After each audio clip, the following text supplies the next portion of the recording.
Welcome to AlexGs Aquarium, everybody. Today I want to give an update on the 480-gallon reef.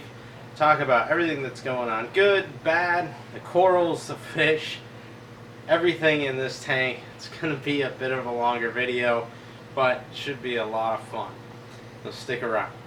Let's start off today by talking about one of my newest corals in the tank, which is a Worldwide Corals bounce mushroom. Now there's kind of an interesting story behind how I got this coral. I've been looking at Worldwide Coral bounce mushrooms for years, and for the most part they're at a pretty unobtainable price. But I happened to be in my local fish store, Blue Line Coral, a few weeks ago with my wife. We're looking around the store and I happened to see the bounce mushrooms, and just out of curiosity I asked, how much they were. And I'm not going to talk about pricing on the video, but Dan gave me a price and I was kind of hemming and hawing. I was like, that's not a bad price. That's pretty reasonable. And I was like, maybe. And my wife looks at me and she's like, are you serious? You're like, are you gonna buy that? I'm like, I don't know. And I'm like, no. I was like, that's not what we came in for today. I'm just curious. It's a good price, but I can't do that today. And she kind of looked at me and said, you know what, well, Merry Christmas. Go ahead and buy a bounce mushroom. And Dan had a couple of them there, and I kind of said, well, if it's a gift, you pick it out. She kind of looked at me and Dan and told the owner Dan, well, why don't you pick one? And he's like, I'm out of this. I'm not part of it, which I don't blame him. I would have done the same thing in his position. So we picked out one of them, got it home. I've had it for several weeks now. I got it in a lower light, lower flow area, and it's been doing great. Just thought it was kind of a funny story how I got that. I just want to say thank you to my wife for that great Christmas present. I really do appreciate it. And moving on, I'll talk about the rest of the corals. I'm just going to go from the right side of the tank right on over to the left. There's so much going on in here, but it'll be a lot of fun to talk about it. So to start off, I talked about the bounce mushroom. It's doing good. I also have a whole bunch of rhodactis mushrooms that are doing some really good. I have these beautiful ones that I've had for quite a long time. They don't look that impressive from the front of the tank, but from the top-down view, they really look nice. So this kind of a blue and almost turquoise color on the outside edge, and some really dark red blotching in the middle. I've had that piece since I almost started the tank. It's one of the first corals I put in here, and they've really just spread out on the rocks and really look nice, especially through an orange filter. Recently I picked up a couple other species of rhodactis mushrooms, a green and orange and a red and blue, and both of them have since split since I picked them up a couple months ago, so it's a really good sign to see them growing. They're all happy and just really look beautiful in that part of the tank. The bubble corals there as well are doing good. The mother coral doesn't have any large pieces that are left from the original mother coral, but that's okay. There's a couple babies on the side of it, extremely tiny ones that are just trying to get them used to a bit of light right now, just so that they can start to grow. And the other two small colonies of bubble coral I have are also doing quite well in the same area, so no problems there. Red-orange Serinia that I have up front has really been looking nice. That coral has grown quite a bit since I've gotten it. It just has that beautiful orange-red color to it, and it really looks nice. Moving into the back, the Euphyllia garden, consisting of branching hammers and 5 different types of frog spawn, is also doing great. You can't really see all of them from up front, but they are doing well. I also have an elegance coral in the back. It had been doing pretty well, although I noticed that the polyps separated a little bit from the skeleton in the last couple of weeks. I'm not sure exactly why. Everything else seems to be doing good, but I moved it out of that spot. Maybe it's got a little too much flow there, or the wrong kind of flow. So I moved it in the back into a spot where it had once kind of shriveled up something that's been stinging it or irritating it, and it recovered well. So I'm going to put it back in that same spot, see if it bounces back, just see what happens. And I think since that coral hasn't grown a ton, it might just be time to move it to a new spot anyways. In either case though, all those Euphyllia are doing really good. I'm going to continue to grow them out as those endo frog spawns and hammers aren't really available anymore. a lot more aquaculture efforts going into them, and I think I'll do my part and grow them out, frag them up. I'm going to make a nice big garden in here, and eventually I might try to trade up some frags of them to see if I can get some other colors of frog spawns or branching hammers. I think they really do add a beautiful look to this tank. My big green Sinularia coral is really looking nice as well. This thing has gotten a few frags taken off already. It is just a massive coral. The rose bubble tip is doing great. It's not the most colorful out there. There's quite a bit of brown, but it has this bright red to orange fluorescent tips on it, and the clownfish just love it. And although they do dig that giant pit, one of the Wessophilias though kept sliding down into the bubble tip anemone, so I moved it to the other side. The Wessophilias in general, all three of them are doing good, along with the big red hairy Lobophilia. They are doing awesome. I haven't been really target feeding them a lot, but when I broadcast feed the tank, they do get fed pretty well. Racer clam up front again is doing well. I had another one that just didn't make it. About 4 months ago, the tank had some issues, and I had been dosing Kalkwasser and a lot of phytoplankton, and things just stopped doing well. I lost a few corals, and some things just never fully recovered. That clam, unfortunately, was one of those things that something happened to it after that event, and it just never came back. This other one, though, has probably tripled in size at least since I've gotten it, and that's really good to see. I'm just going to keep doing what I'm doing with this tank. The Zoa garden again is doing phenomenal. I've got about 20 different types of Zoas in here, and I got a couple of duplicates that I've accidentally gotten over the course of time. But those things happen when you go to shows, and it's okay.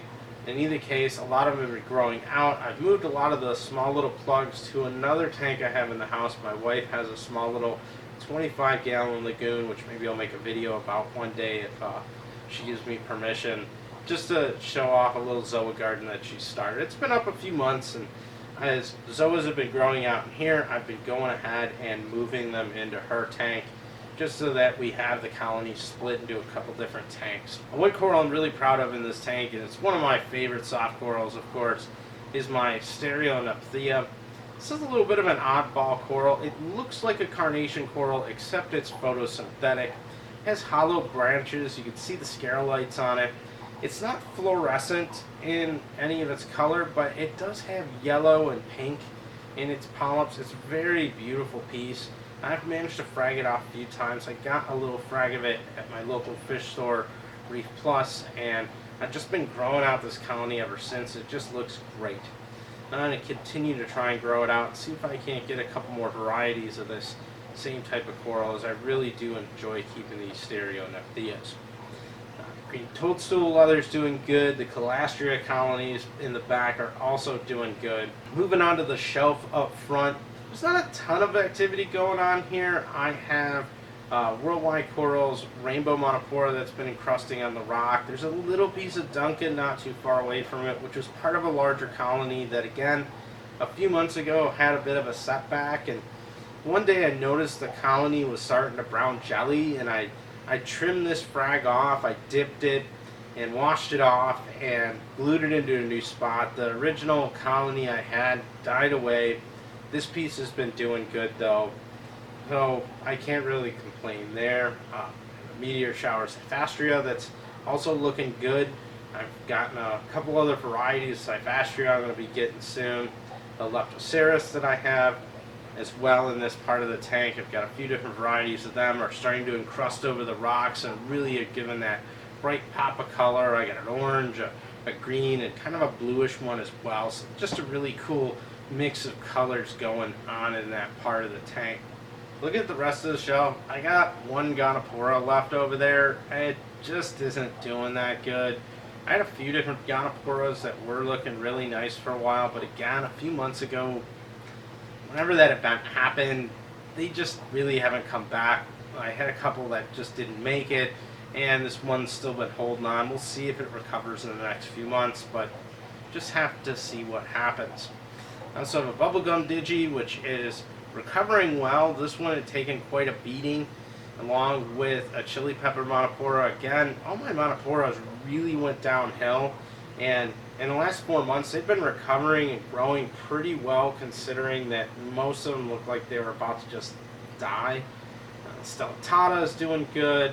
The orange setoses are doing good. Again, they're growing like weeds. Those setoses have really started to grow a lot. I fragged them out. Got a nice frag on another side just to start another colony of it. Just has a beautiful look, and I love the randomness of its growth pattern. The Stellatata that's above it and a Royal Bacillipora are both doing good, along with a green Favia that's growing along the top of the branch as well. Go down to the bottom of the tank. The 21 Tails Torch that I got from Cherry Corals is really looking nice. It's in a pretty high random flow area, and just behind it there is another Monopora that really wasn't doing good and is starting to slowly come back. Not far from that is this Bio Reef and Acropora, which is one of the first acrofrags that I picked up. This Acropora is really looking nice. It's grown into a nice little colony. It's got a great space there. Eventually I'll start fragging that one out. Just a great bright green piece, really fine branches on it. Great addition to this tank for sure. I also have my little Ancan garden, which isn't all that impressive. I haven't really done a whole lot with Ancans in this tank. They're not in the best of spots where I can go in and do spot feeding. I really need to do some rearranging. These colonies are doing well. There's a little cyano on the rocks, but overall they have been growing, even though they don't look all that colorful. And I'm just kind of letting them do their thing right now. I think eventually I'm going to do some rearrangements and move them into a new part of the tank, just because I don't think they're doing that great where they're at. I want to move them into some lower flow and maybe a little bit more moderate lighting, but we'll just have to give it some time and see what happens with those. But for now they're just going to stay where they're at. On the rock right next to it, I got a couple of different Favias which have been growing really nicely, and a crazy T Monopora again that's doing really well. Other front rocks that I have up here, I've got some really cool corals growing on, and some more Favias, a channeled maze brain which killed all the encrusting Monoporas that were next to it. They had kind of recovered after my incident a few months ago, were really looking good, and then all of a sudden they just didn't do well, and I'm pretty sure that it's that channel maze brain just does some serious levels of chemical warfare with everything, and has some pretty nasty sweeper tentacles as well. And I think that just kind of did those corals in.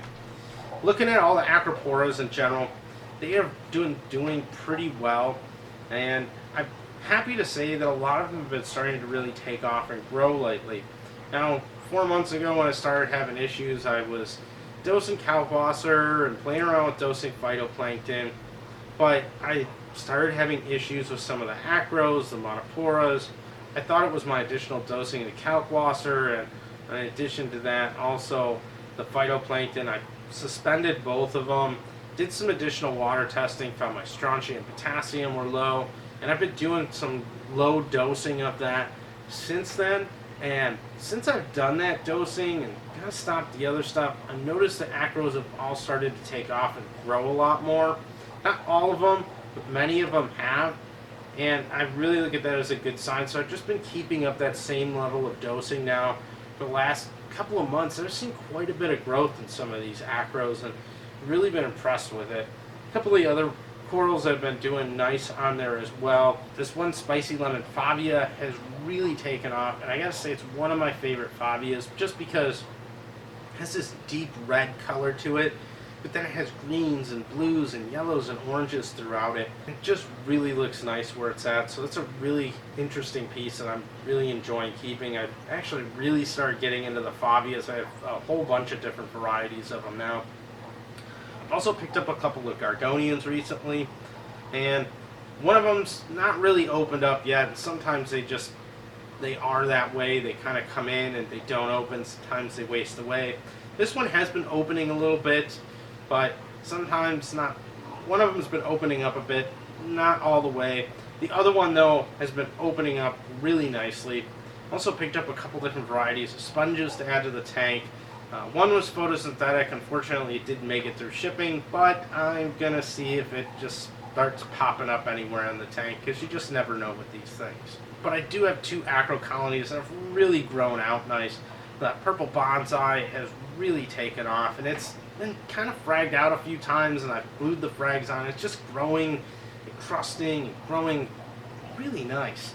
This other one I have, I got from a little 1-inch frag, and to see it grown into a nice sized colony in the less than a year that I've had it is just really something I'm proud to say that I've done. I'm not a big SPS guy. I'm starting to get into these corals more and more, and I'm just really happy to see good positive growth and health in these colonies.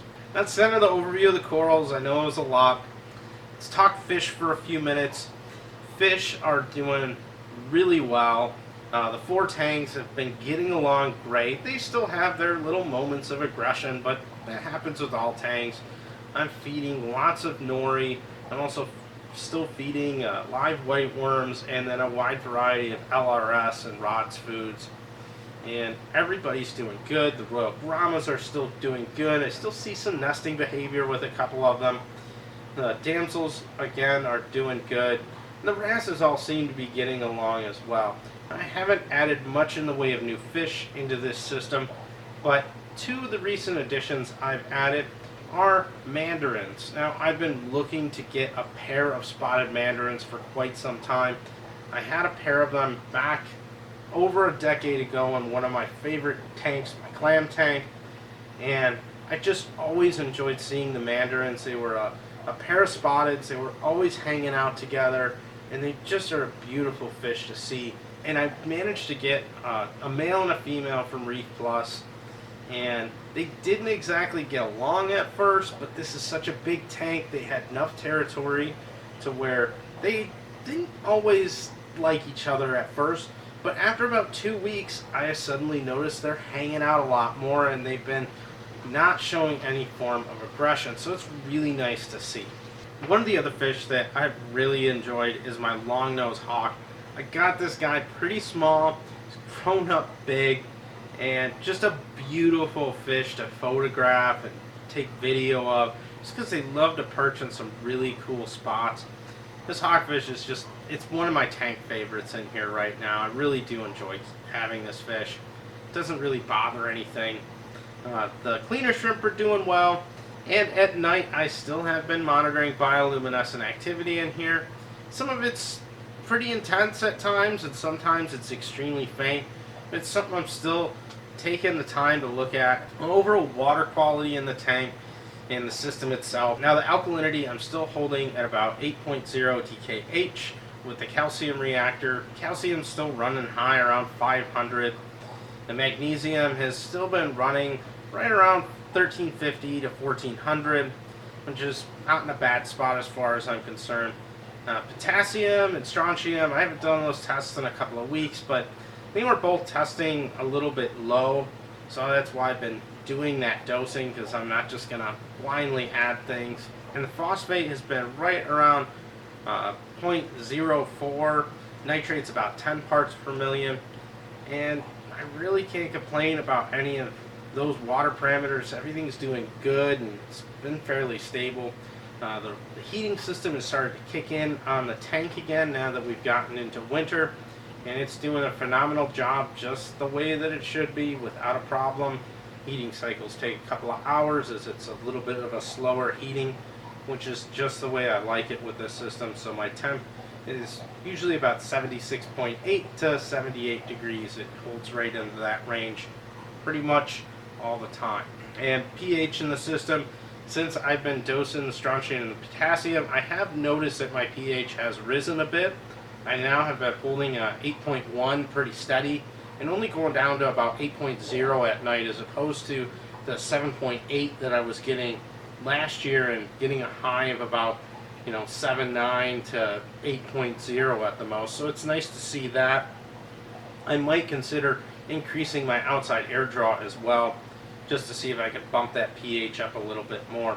I can't really complain about how this reef tank's doing. It's starting to grow in, fill in a little bit. I do have some potential changes I'm going to make to the aquascape on the LPS side of the tank, and maybe some minor alterations to the SPS area.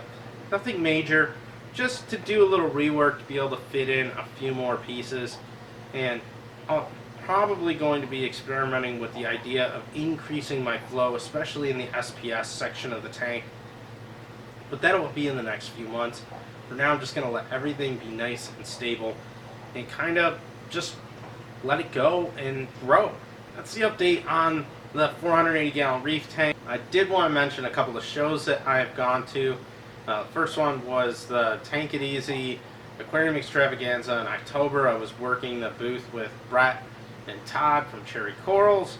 Had a great time. Really didn't get any footage filmed there. And then in November, I only got a couple of hours to spend at the Midwest Aquatic Convention, but I really had a good time. One thing I just wanted to kind of address is, I haven't been making a lot of YouTube videos, and really it's just, I've had a lot of life events going on. It's been difficult to come down and sit in front of the camera and make content. Well, I've been enjoying keeping up the tanks during everything, and it's helped me to get my mind off of things. There's been a lot of difficult things going on for me. Things are looking better though. I'm going to try and produce some more content for YouTube, and I'm looking forward to it. With all that being said though, that's the update on the reef tank. If you have any comments or questions about the reef or anything in it, please go ahead and leave them down below. If you like the video, go ahead, give me that thumbs up, let me know that you like the content. As always, if you want to see more on the 1600 gallon system, please go ahead, hit that subscribe button. Thanks for watching everybody, and I'll see you on the next video.